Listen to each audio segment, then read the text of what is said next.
Halo, ketemu lagi nih sama Bang Timur. Kali ini gue akan bahas komik yang bisa dibilang baru dari Godam si Manusia Besi. Kali ini kita bakal bahas Godam Putih Hitam volume 1 dan 2 terbitan Bumi Langit di tahun 2019 dan 2020. Komik yang digambar Ervan Fajar dan ditulis oleh Tanfiz Tamam ini adalah komik lini pusaka loh. Jadi masih nyambung sama komik lawas Godam yang dibuat Wit NS tahun 70-an dulu. Di video ini, gue bakalan kasih tahu kalian 6 alasan kenapa harus baca 2 nomor komik hitam putih dengan made paper yang tebalnya masing-masing 128 halaman ini. Kalian bisa beli komiknya di marketplace atau baca versi digitalnya via Google Play Books loh. Mau ngingetin sedikit kalau video ini bakal full spoiler. Jadi buat kalian yang mau baca komiknya dulu, silakan ya. Tapi jangan lupa nonton lagi video Bang Timur setelahnya. Haha.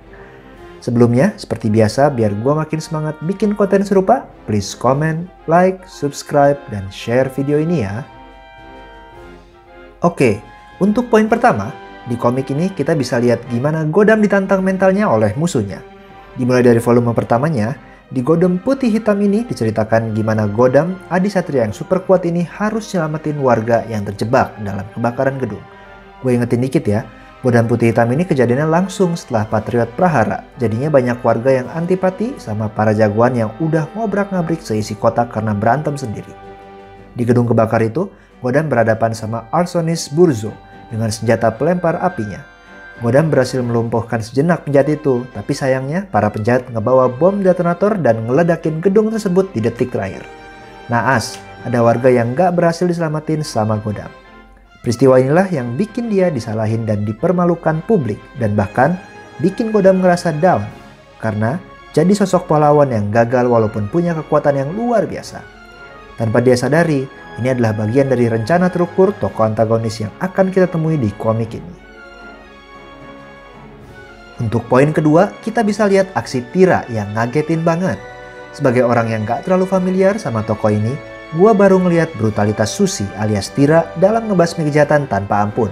Bertolak belakang banget sama Godam yang berhati-hati untuk gak ngebunuh di bawah sumpahnya. Nah, Tira dengan santainya nembakin penjahat sampai tangannya gak karuan gitu bentuknya. Sadis. Di volume 1, Tira datang di tengah kebakaran untuk ngebantuin Godam. Walaupun ternyata kedatangannya gak bisa gagalin rencana si antagonis dan gak berhasil nyelamatin warga yang harus tewas di tengah ledakan. Tapi gila banget sih lihat aksi Tira di komik ini. Tentunya dengan kostum dan senjata yang lebih modern ya. Bener-bener kelihatan kayak vigilante, anti-hero gitu. Dan gak kebayang gimana aksinya di layar lebar oleh Chelsea Islan. Agak lompat sedikit nih ke volume 2. Peranan Tira makin penting ketika dia berhasil menyelidiki dan tahu apa yang sebenarnya terjadi. Dan siapa dalang dibalik kebakaran hebat dan peristiwa aneh di kota. Dia bahkan sempat imbang pas ngelawan makhluk non-manusia yang ngebantu antagonis dalam menjalankan rencananya. Tapi sayangnya itu semua nggak cukup. Wah, biar nggak penasaran, gue saranin baca komik ini sih. Pasti langsung ngefans sama Jeng Tira. Di poin ketiga, kita ungkap sedikit dalang dari kekacauan yang harus ditangani Godam dan Tira. Di akhir komik, kita bisa lihat bahwa ternyata, spoiler, adalah Culuika yang jadi antagonis utama seri ini. Dialah musuh bebuyutan Godam yang merasuk sebagai roh setan ke dalam tubuh Raga, salah satu petinggi perusahaan senjata pindad yang merencanakan semua ini. Mungkin kalian kurang familiar ya, siapa sih roh setan dan siapa pula Culuika. Nah, di volume 1 dijelasin tentang rival Godam ini dan sedikit cerita tentang masa lalu Godam serta mengapa dia dikurung ke dalam cincin sakti. Jadi, di masa lalu Godam dapat kekuatan dari Dewi Pengasuh Sukma, tapi syaratnya nggak boleh ngebunuh, baik sengaja ataupun nggak sengaja. Culuika, seorang pangeran yang lagi nuntasin masalah dengan Godam di arena pertarungan, ternyata nggak diladenin sama Godam, yang khawatir bisa ngebunuh rivalnya di arena itu dengan kekuatannya. Godam pun pergi ninggalin arena. Sayangnya, hal ini bikin Culuika ngerasa malu dan ngebunuh dirinya sendiri di depan publik. Karena inilah, Dewi Pengasuh Sukma menghukum Godam karena secara nggak langsung ngebunuh Culuika yang sedang bertarung dengan Godam sebelumnya. Nah, tapi pangeran ini ternyata pernah nemuin artefak setan yang membuatnya dapat bersekutu dan mendapatkan kekuatan dari setan saat dia wafat dan hatinya dipenuhi angkara murka. Disinilah roh Culuika dengan bantuan setan dibuat abadi dan dapat merasuk ke para manusia melalui kalung roh setan. Di zaman modern, dia ngerasukin salah satu manusia demi ambisinya menghabisi Godam. Oke, di poin keempat kita bakal lihat hubungan antara Awang dan Godam. kita mulai masuk ke volume kedua Godam Putih Hitam nih. Pasca kejadian kebakaran di volume sebelumnya, Godam sulit dipanggil oleh Awang, manusia yang jadi mediumnya dan pemegang cincin sakti. Awang ngerasa dia belum bisa bersatu lagi dengan sosok Godam. Namun hebatnya, keterbatasan ini nggak ngalangin dorongan Awang untuk memberantas kejahatan. Hingga Awang pun dapat undangan dari musuh Godam dan dia terima demi melindungi masyarakat dari kerusakan lain yang mungkin muncul karena ulah para penjahat itu. Tentunya, Awang hanya manusia biasa yang kewalahan ngadepin para musuh yang kekuatannya nggak main-main. Di saat terdesak inilah, disadari, ternyata Awang lah yang nggak ngizinin keluarnya Godam dari lubuk hatinya yang terdalam. Karena khawatir, Godam terluka perasaannya seperti pada kejadian kebakaran sebelumnya. Eksplorasi dan hubungan batin antara dua tokoh inilah yang lebih digali secara dalam di komik Putih Hitam ini. Dan kita bisa tahu gimana sebenarnya kedua karakter ini saling menguatkan dan melengkapi satu sama lain.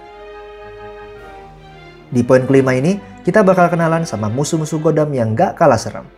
Di volume 1, kita udah ketemu sama Arsonist Burzo yang ngebakar gedung dan bikin Godam gagal nyelamatin warga. Ada juga Red Catus atau gerombolan kucing merah yang ngebawa Zamrud Merah Darah, salah satu kelemahan Godam ke raga yang dirasuki roh setan Chuluika. Di volume 2, kita ketemu lebih banyak lagi musuh unik seperti Raja Ron Gezang yang bentuknya kayak monster berbalut akar pohon dan bisa ngelilit mangsa manusianya hingga mereka berubah jadi pohon yang mengakar. Tira bahkan kewalahan banget ngelawan musuh ini. Ada juga George Gandos Mosmar, penguasa tabir sihir ilusi dan sihir pertahanan yang kuat dibantu oleh kelompok Black Magic, gerombolan preman yang ngegrebek Awang di warung langganannya. Bahkan George sempat ngerepotin Godam loh, karena kesulitan ngenain tubuh aslinya di tengah ilusi sihir yang dia ciptakan. Tapi gue yakin sih, namanya ini rada plesetan gak sih? Jos Gandos. Kemudian ada Empu Selawase, pendekar Jawa yang kekar dengan tinju Braja Mustinya. Tinjunya bisa meremukkan tulang, membengkokkan besi, bahkan angin dari tinjunya cukup buat menghempas orang pada umumnya. Walaupun ternyata dia kurang berdaya ya di hadapan Godam yang perkasa. Semua penjahat tersebut bersengkokol membantu Chuluika yang meminjam tubuh raga dalam upaya untuk menghabisi Godam. Walaupun di akhir cerita nggak semua penjahat tetap hidup sih. Gila nggak tuh, keroyokan banget mainnya penjahat ini. Udah nyaingin persekongkolan Pengkor, Gazul, Bocah Atlantis, dan Mata Sinar X di Patriot ya. Penasaran kan gimana Godam bisa ngadepin musuh-musuhnya? Coba deh baca langsung untuk ngerasain langsung kerennya Godam. Poin terakhir ngagetin banget sih. Di komik ini kita ngelihat gimana Godam dibantai sama musuhnya. Rangkaian rencana raga yang dirasuki roh setan Chuluika berjalan dengan sangat lancar. Di volume 1, mental Godam sempat dilemahkan, namun akhirnya berhasil bangkit lagi bersama Awang. Nah, di volume 2, keadaan memburuk dengan berhasil ditangkapnya Tira yang babak belur. Godam pun dilukai dengan tembakan dari senjata berpeluru Zamrud Merah Darah dari Red Catus. Bahkan, Godam pun dijebak sehingga dibuat seolah-olah dia ngelukain orang gak bersalah secara sadis, dan videonya rencananya bakal disebar ke publik. Tentunya ini semua adalah rencana Chuluika yang dia pengen gak hanya membinasakan fisik Godam tapi juga batinnya karena dia pengen Godam musnah dan dibenci oleh banyak orang sekaligus. Bener-bener rencana yang jahat ya dari pangeran satu ini. Di tengah kondisi Godam yang terpojok ini, kita harus nunggu gimana kelanjutan ceritanya di volume 3. Nah, jadi gak sabar kan nunggu nomor berikutnya? Gimana ya kira-kira cara Godam ngalahin Chuluika dan segala rencananya tanpa ngebunuh dia? Kalian bisa komen di bawah ini loh. Terakhir, gimana kesan gue sama komik ini? Well, secara spontan gue bisa bilang ini salah satu seri komik superhero terbaik yang harus kalian baca. Gue emang lumayan suka sih baca karyanya Mas Ervan dengan gaya gambar yang keren dan didukung cerita dari Mas Tamam yang berhasil ngebangun konfliknya dengan baik. Kita dibawa untuk bisa rasain ketegangan rencana jahat Chuluika ke Godam yang harusnya overpower banget. Ada juga tokoh lain yang gak kalah menarik di luar tokoh musuh yang bermunculan seperti Pak Panjang si pemilik warung bijak dan Sena, fans para Adi Satria. Pokoknya kalian harus baca sendiri deh. Tentunya sisipan bonus di antara babnya juga nambahin info buat kita tentang gimana sih komik Godam di era kejayaannya. Bener-bener komik tribute era pusaka yang sangat patut dibaca bahkan dikoleksi. Gak sabar gua nunggu volume berikutnya. Oke, mungkin itu dulu untuk saat ini. Jangan lupa buat tetap baca dan dukung terus komik Indonesia yang pastinya gak kalah keren sama komik internasional ya. Sampai ketemu di video berikutnya. Cus!